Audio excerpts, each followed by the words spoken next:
Halo Lur, jumpa lagi dengan Sinoplas. Kali ini kita akan menceritakan film yang berjudul Head of State. Film terbaru yang rilis pada tanggal 2 Juli 2005 yang diperankan oleh John Cena dan Idris Elba sebagai aktor utamanya. Film ini menceritakan kedua kepala negara, Amerika dan Inggris, yang mendapat serangan teror dari seorang sindikat penjual senjata api dari Rusia. Namun pada kenyataannya, teroris tersebut mendapat akses semua data-data tentang mereka dari seorang pengkhianat, yang kebetulan pengkhianat tersebut berada di dalam jajaran pemerintahan itu sendiri. Mampukah mereka berdua memimpin dan menghadapi serangan yang begitu masif dari dalam dan luar negeri? Untuk lebih jelasnya, mari kita saksikan alur ceritanya.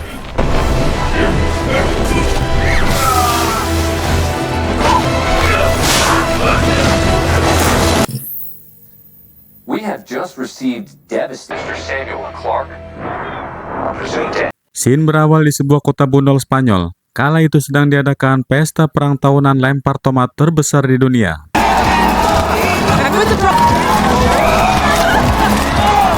Dia adalah Noel Bisset, seorang penyiar televisi yang sedang meliput acara.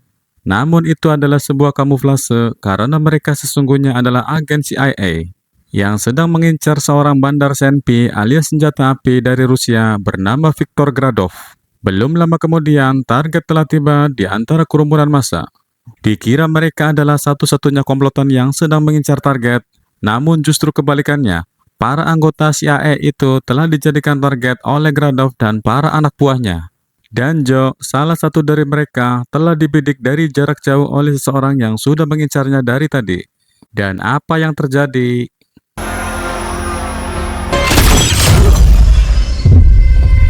Joe jatuh tergeletak. Begitu juga dengan yang lainnya, satu persatu telah dibidiknya. Hingga suara tembakan itu membuat orang-orang yang sedang berpesta perang tomat menyelamatkan diri masing-masing.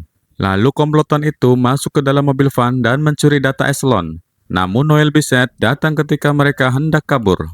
Tapi sayangnya dia tertembak dari samping yang otomatis membuat dia jatuh dan terpental.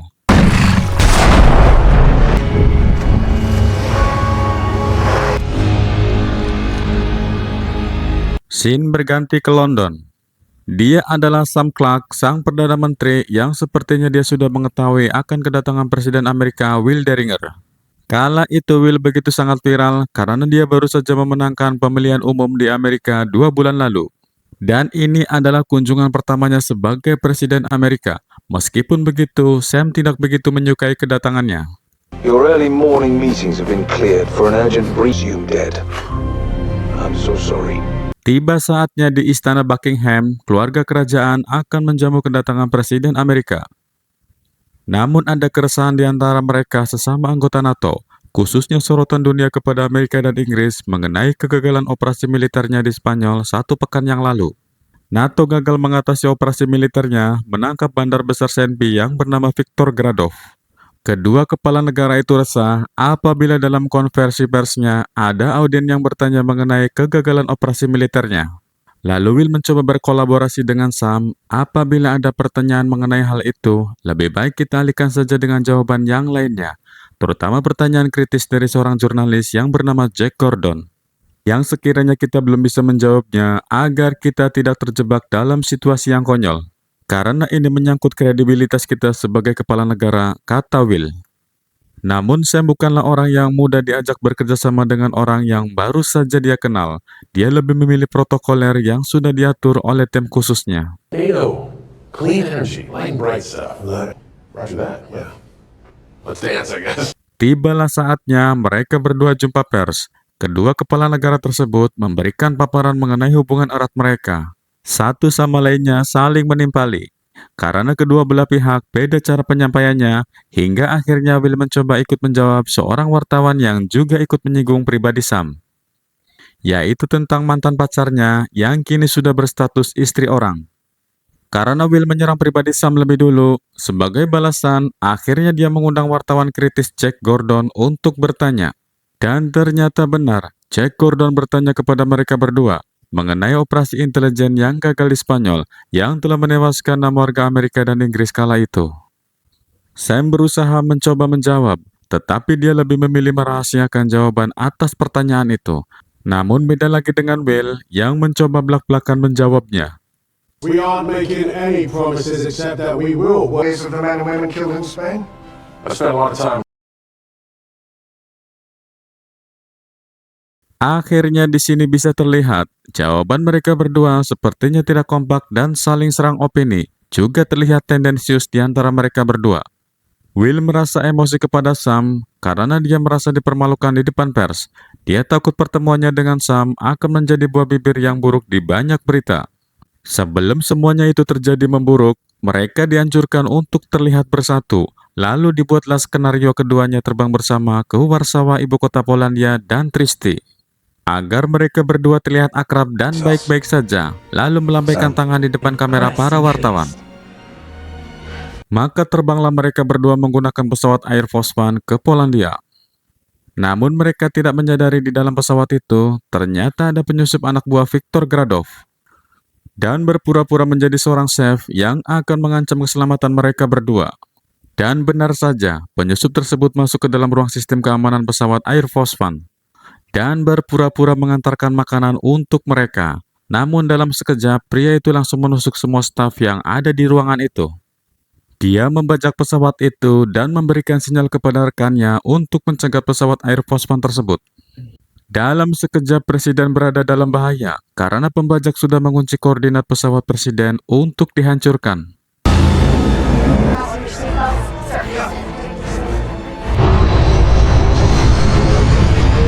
Dalam situasi panik, Sam curiga terhadap chef yang terlihat bekas telapak tangan berdarah di pundaknya. Namun saat akan ditangkap, serangan drone mengenai samping badan pesawat yang membuat sedikit pesawat oleng. Lalu kesempatan itu tidak disia-siakan. Pria itu langsung menyerang para ajudan presiden juga Perdana Menteri Sam. Drone datang bertubi-tubi, keadaan di dalam pesawat bertambah kacau. Ditambah lagi dengan badan pesawat terbuka, membuat orang-orang di dalamnya terdorong keluar dan terjun bebas. Kini pembajak telah kabur, namun dia telah membakar sisa parasut yang ada, hingga menyisakan 2 parasut hanya untuk Presiden dan Perdana Menteri saja. Mereka berdua diperintahkan mendarat darurat di wilayah Belarus, dan mencari perlindungan di sebuah perusahaan tambang bernama Golden Mountain.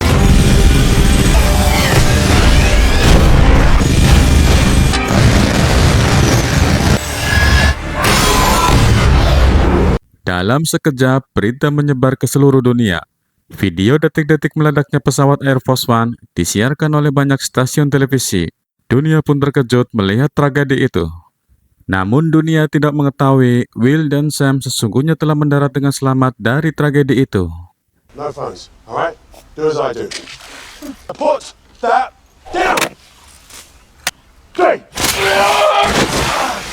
Scene berganti di sebuah kota pelabuhan Trieste, tepatnya di Italia bagian timur laut. Sistem keamanan Echelon akan dihubungkan ke pusat Pentagon Amerika. Namun sayangnya mereka dalam pengawasan tim cyber Viktor Gradov. Saat akan meriset ulang sistem keamanan, tiba-tiba mereka meretas jaringan tersebut yang membuat Gradov mengendalikan semua data dan sistem keamanan Echelon juga Pentagon.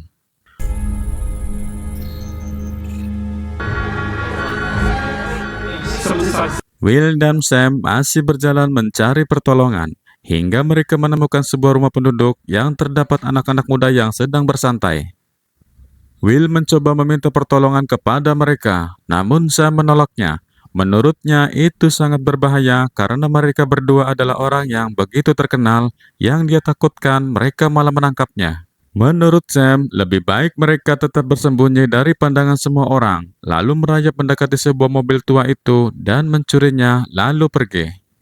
Namun saat mobil tua itu akan di-starter, tiba-tiba suara mobil itu mencuri perhatian mereka, sontak membuat mereka mendekatinya. Sam dan Will kini terpojok posisinya. Will mencoba mengenalkan dirinya bahwa dia adalah seorang presiden Amerika sekaligus artis yang sangat terkenal di dunia. Will mencoba mempraktekkan adegan film yang begitu sangat terkenal. Namun mereka tidak mengerti sama sekali maksudnya, bahkan mereka bingung melihat tingkah lakunya. Malah mereka meminta jam tangan yang dikenakan Will. Tanpa basa-basi, Will mendapat boga mentah persis mengenai wajahnya. Akhirnya perkelahian pun tak bisa dihindari.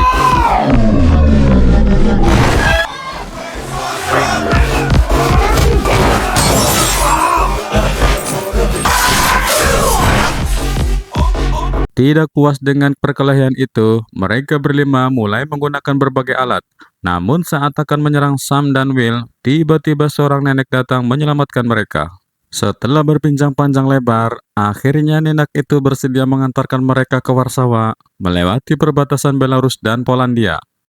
Exactly like when Churchill met FDR for the first time. Burn route safe. Shortly after we get there, we'll make our Hingga pada akhirnya mereka sampai tujuan tempat yang dimaksud, yaitu kantor perusahaan tambang Golden Mountain yang sebetulnya itu adalah rumah rahasia agen CIA di Warsawa. Kemudian mereka berdua bertemu dengan seorang agen CIA, Martin Kommer. Namun karena eselon telah diretas keamanannya oleh Gradov, keberadaan mereka akhirnya mudah saja terlacak oleh anak buahnya. Kommer mengetahui kedatangan mereka dan siap menyambut peperangan ini. Karena situasinya sangat berbahaya, Kommer menyarankan mereka berdua agar segera cepat keluar lewat pintu cadangan di ujung sebelah kanan. Di sana ada sebuah poster, maka pukullah poster tersebut. Maka pintu darurat akan terbuka, lalu kalian bisa pergi dari situ.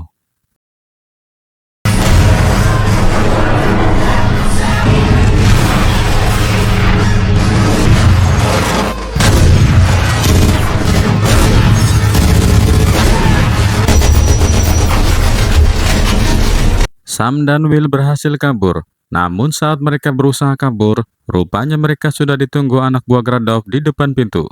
Saat posisinya sudah terpojok, tiba-tiba sebuah mobil polisi datang dan langsung menghantam mereka. Sam dan Will selamat dari rencana pembunuhan lagi.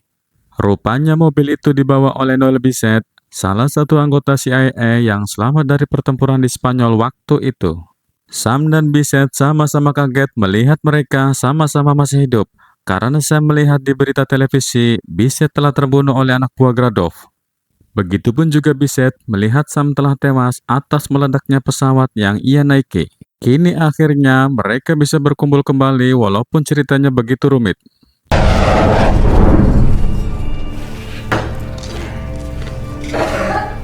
Dan akhirnya mereka mengetahui mengapa Sam dan Will selama ini diteror. Menurut Bissett, kejadian ini bermula ketika Gradov dan anaknya yang seorang ilmuwan tengah membuat reaktor nuklir pertama yang tidak bisa meleleh di dunia. Mereka terdeteksi oleh eselon di sebuah pasar gelap melakukan transaksi ilegal membeli plutonium dengan jumlah besar. Dan tentu eselon berasumsi ini tindakan yang sangat berbahaya. Oleh karena itu, Bissett bertindak saat terdeteksi ada ancaman nuklir. Setelah mendapat persetujuan dari NATO, akhirnya dia menjatuhkan bom di tempat laboratorium putra Gradov dan dia meninggal atas serangan itu. Atas dasar itulah, Gradov balas dendam terhadap Amerika dan para sekutunya. Will curiga mengapa Gradov bisa menembus pertahanan keamanan Amerika. Dia berasumsi pasti ada orang dalam di sekelilingnya yang telah membocorkan rahasia keamanannya. Dia curiga kepada staf yang menyarankan mereka berdua agar naik satu pesawat. Lalu Sam teringat Quincy. Menurutnya, masa iya dia melakukan itu? Karena sepengetahuannya, dia adalah kepala staf yang loyal terhadapnya. Will mengingatkan lagi kepada Sam, semua itu bisa saja terjadi. Mungkin dia bermain dua kaki dan bisa saja Gradov membayarnya sangat mahal. To be something in there worth going after. We Live. put CIA on the safe house in Warsaw, and right here Sam dan Will terlacak kembali oleh John, anak buah Gradov. Mereka tengah naik kereta api menuju ke Austria. Lalu John ikut dalam kereta api tersebut dengan didampingi anak buah Gradov. John menemukan mereka berdua, lalu dia menembak anak buah Gradov di hadapan Sam dan Will. Begitupun sebaliknya, dia tertembak di perutnya. John mengatakan bahwa keamanan kalian sudah sangat mengkhawatirkan karena telah diretas oleh Gradov. Ditambah ada orang dalam yang bekerja untuk Gradov di sekeliling kalian. Dan itu sangat berbahaya menurutnya. Semua telah dikuasai Gradov, sebaiknya kalian turun dari kereta ini sekarang juga. Karena di stasiun berikutnya, kalian sudah ditunggu kedatangannya dan kalian akan dibunuh semua olehnya. John berpesan kepada Sam dan Will, kalian harus ke Kroasia, di sana ada gedung tua bekas tempat prakteknya. Pergi ke kota Jadar Jalan Laposka 12. Di sana dia menuliskan kode program rahasia yang ia rancang sendiri, yang bisa mereka akses untuk melacak yang Gradov lakukan. Kau jalankan programnya, maka kau akan tahu siapa orang dalam yang telah berkhianat kepada kalian. Setelah John tewas, akhirnya mereka melakukan instruksi yang dikatakan John. Maka mereka melompat dari kereta dengan kecepatan 65 km per jam.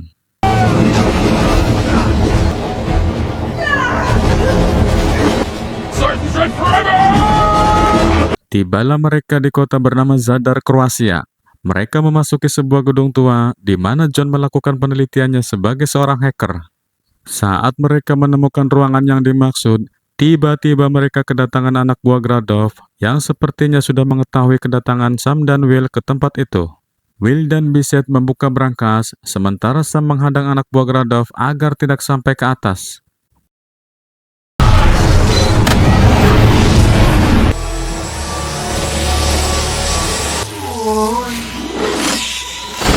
Karena selalu gagal menuju ke atas, akhirnya mereka menggunakan cara lain. Bissett menemukan pengkhianat tersebut. Dia adalah Bradshaw, staf khusus pribadi Will. Ternyata dia telah berkomunikasi dengan Gradov selama 18 bulan. Will kaget dan shock, serasa tak percaya bahwa dia adalah pengkhianatnya. Dalam keadaan masih tak percaya, tiba-tiba helikopter datang dan menembak brankas tersebut. Will dan Bissett tidak sempat keluar, akhirnya mereka terjebak dan terbawa di dalamnya. Sementara itu Sam terkena bom yang Gradov luncurkan.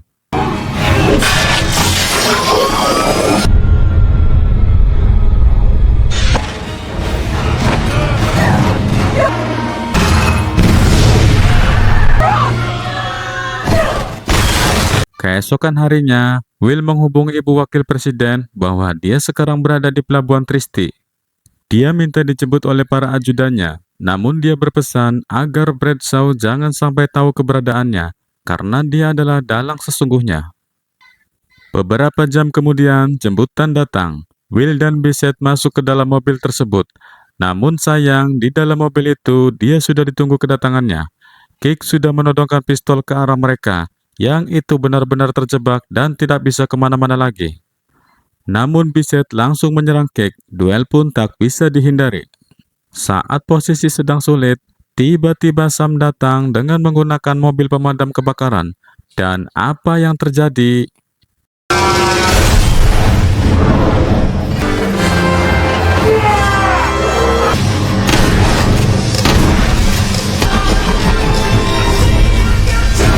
Sam dan Will datang tepat di acara voting sesama anggota NATO. Will angkat bicara di depan forum tersebut bahwa di antara mereka ada pengkhianat yang sengaja akan merusak nama baik Amerika dan Inggris. Belum sempat berdebat panjang dengan ibu wakil presiden keburu ditembak dulu oleh Gradov. Gradov membawa banyak anak buah yang sengaja membuat suasana bertambah kacau.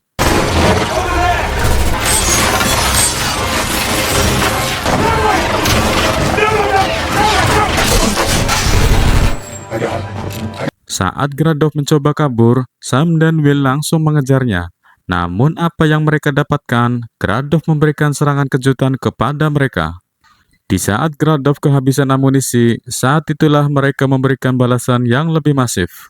Namun sayang, Gradov menodong Will tepat di depan wajahnya. Sontak membuat Sam langsung melepaskan senjatanya. Perlahan namun pasti, Gradov mulai terpojok sambil menodongkan senapan panah. Gradov mencari-cari celah untuk kabur.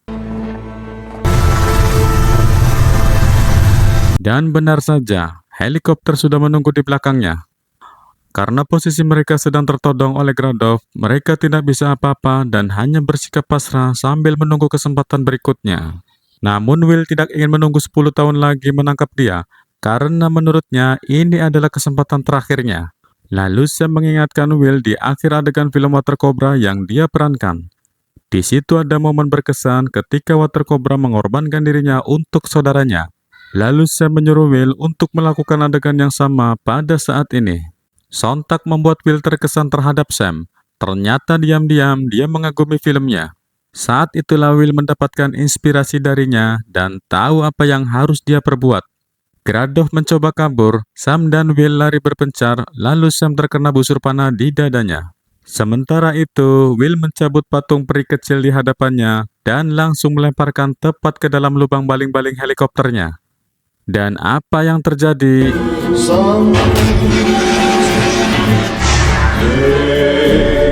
Helikopternya jatuh persis di atas mobil yang ada di bawahnya. Kemudian terjadi ledakan dan Gradov tewas seketika.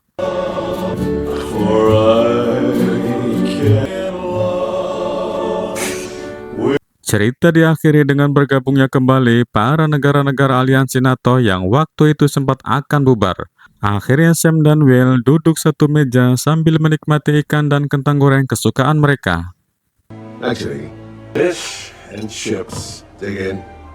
Yeah, these are fries, this is not salad. My country, my country. Dan film pun selesai.